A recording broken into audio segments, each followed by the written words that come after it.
Yeah, so don't tell that story I told you. So there's the real story. The real story. So this was, I hurt my ankle about 2.5 weeks ago, something like that. And so my wife, Jordan, if you guys you might have seen her around. She helps out with the junior high, but she's pregnant. We're expecting our first child in the end of July. But so we were kind of planning this fun trip to do as one last trip. We love to camp and we love to do outdoorsy stuff. So one last thing before baby comes.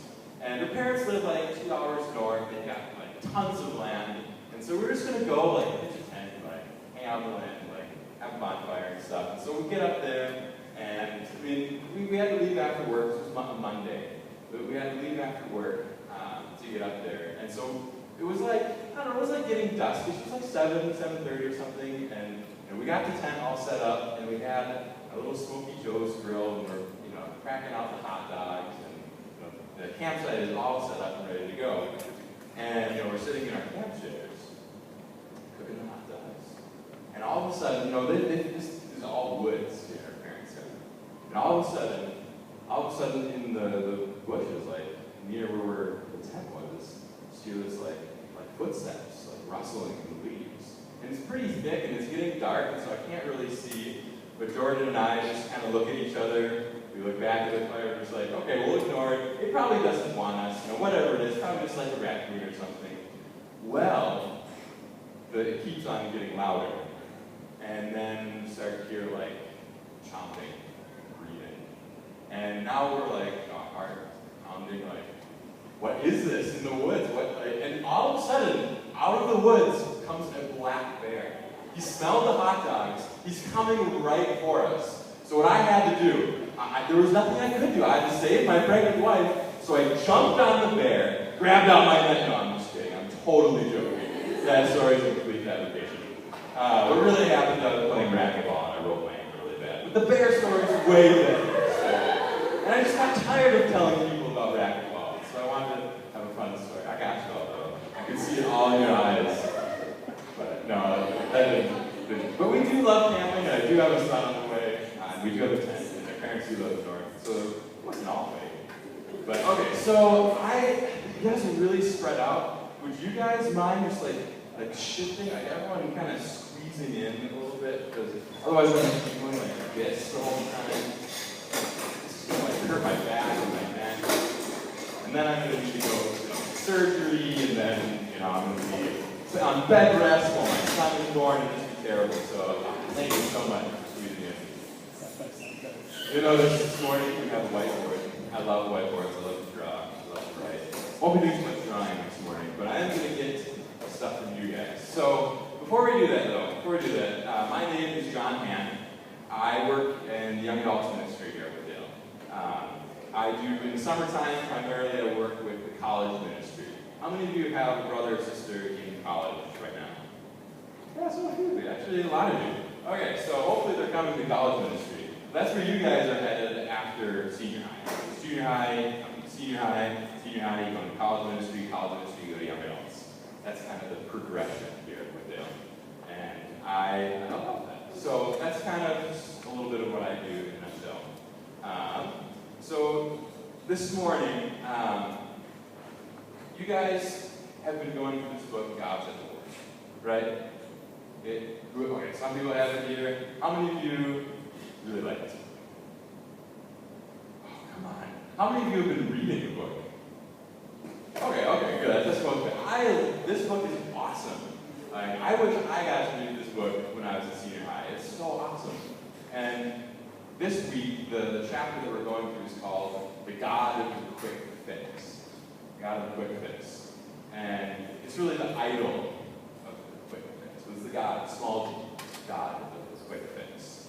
And this is a really, really prevalent idol in our lives, just as human beings. It's not necessarily something that only our culture deals with or only people in high school deal with. It's been for all time that people have been wrestling with small g, God, and the quick fix. But thinking about what it means to have a God of a quick fix. That means that something is broken and that we're searching for a fix. And so I just want to get some of your ideas about what are some ways that we face brokenness in our lives. Who's experienced something like a problem, something that we feel we need to get fixed personally? And I want you guys to participate. You guys need to help me with this. Yeah. School. Well, expand on that. Like, what is school? Okay, grades. So, but what, grades themselves aren't a problem. Like, they're just letters. But what is it about grades? Being good with grades. So maybe pressure. Pressure, okay. So pressure to do well. Sure, that's a good one. Oh, come on, I know you guys, everyone deals with stuff. Here we go. Acceptance. That's awesome. Yes. What else? Yeah, John. Expectations. What do you mean by expectations? Yeah. Definitely. What are some others? There's lots of them. We want to cover the whole gamut. See another hand. You're stretching. How about you? What's your name?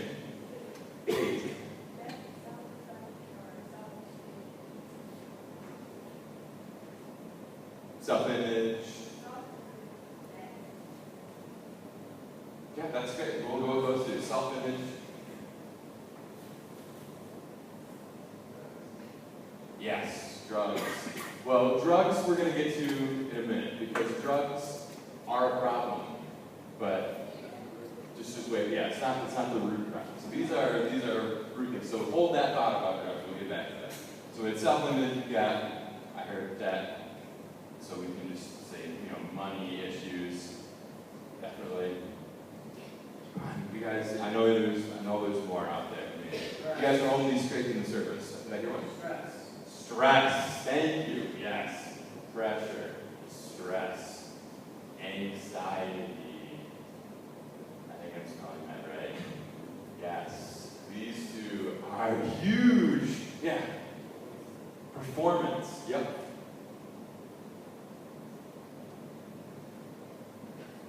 Yep. That one, these link together. These often point more to stress and anxiety. Even pressure, stress, anxiety grades. What about loneliness? I don't know about you guys, but when I was in high school, this was something I struggled with. Not just high school. I think everybody feels lonely. It could be for a long period of time. It could be you could be surrounded by friends and family. You could even be dating someone, but deep down you still feel some kind of loneliness. Like no one understands you, that no one can connect with you, that no one really gets what's going on. Yeah, so loneliness. What are some more? There's definitely more. Yeah. Fear. Absolutely. Fear, and this is a big one. Fear drives so much. We can be afraid of our parents. We can be physically afraid. We can be afraid of failure. Those that leads into performance and expectations. Failure. All sorts of fears. Yeah. Broken relationships. Absolutely.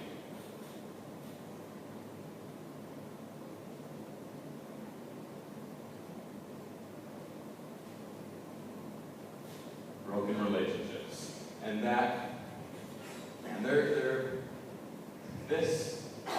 our culture in particular struggles with, problems that other cultures have. Broken relationships is huge, huge. And not just on a high school level where it's just dating, but divorce, and that's riddling our culture. Divorce is such a big problem. Yeah, huge area of brokenness. Huge area where we're looking to be fixed. What are some others? There's more. Oh, yeah.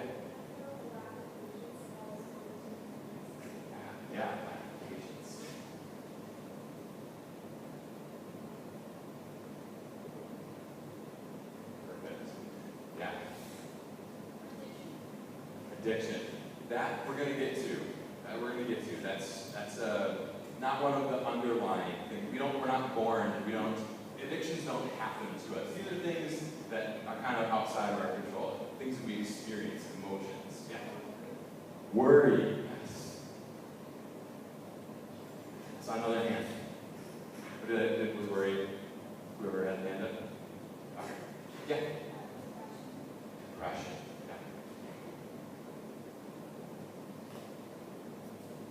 Yeah, these two can go hand in hand really well. And actually, I mean, I think, I'll get to that later, but I wrestled a lot with depression when I was in grade school, high school, even in college.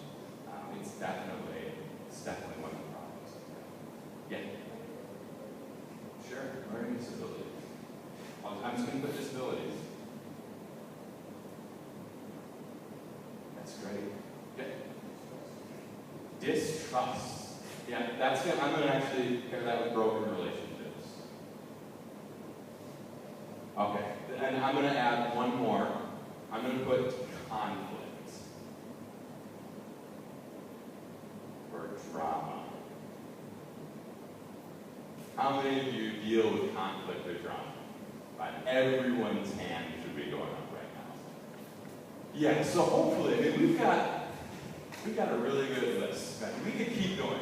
I'm fairly sure we could spend our entire morning just identifying issues, things that aren't necessarily our fault, things that happen to us, conditions that we have, emotions that we face, things that cause brokenness in our lives.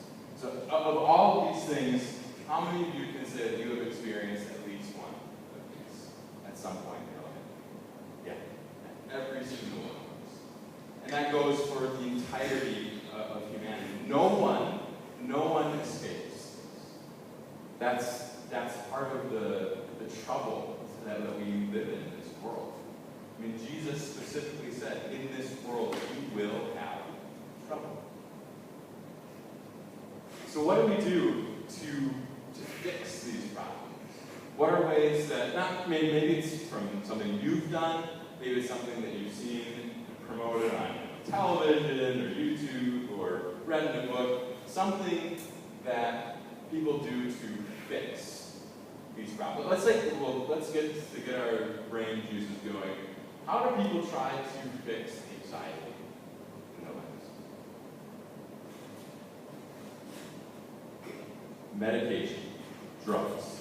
Yeah, and it could be prescription, it could be over the counter, it could be illegal, like hard drugs, medication. Yes.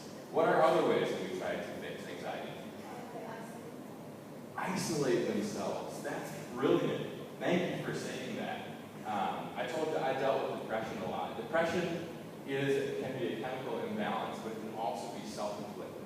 It can also be a fixing mechanism of sorts, I know in my story, in my life, depression often was set on by me just beating the mental crap out of myself. I had so high expectations, so much pressure on myself that I would just drive myself into depression.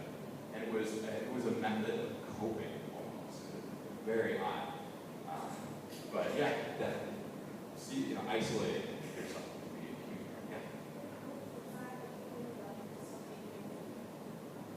Yeah. Yes, filling our lives. So I'm gonna say maybe buying things, or filling your life with friendship. You really struck the right note there. We fill ourselves. So this brokenness creates cracks, things that are broken or split and cracked. We try to fill it. Yeah.